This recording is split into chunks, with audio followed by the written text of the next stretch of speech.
Velykų istorijoje žodis kryžius kartojasi 11 kartų.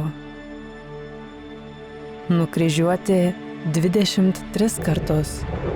Kapas 3 kartus. Tačiau dažniau už visus juos kartojasi žodis mylėti. Pavyzdžiui, mylėsite vieni kitus. Pasiliksite mano meilėje. Niekas neturi didesnės meilės kaip tas,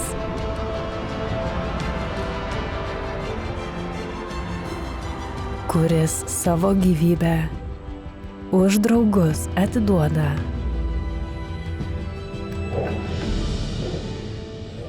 Švęsdami Jėzaus Kristaus prisikėlimą, atminkime, niekas mums neparodė, kaip mylėti labiau. Niekas mums neišreiškė didesnės meilės. Šį Velykų laikotarpį raskime naujų būdų pajusti Jėzaus Kristaus meilę.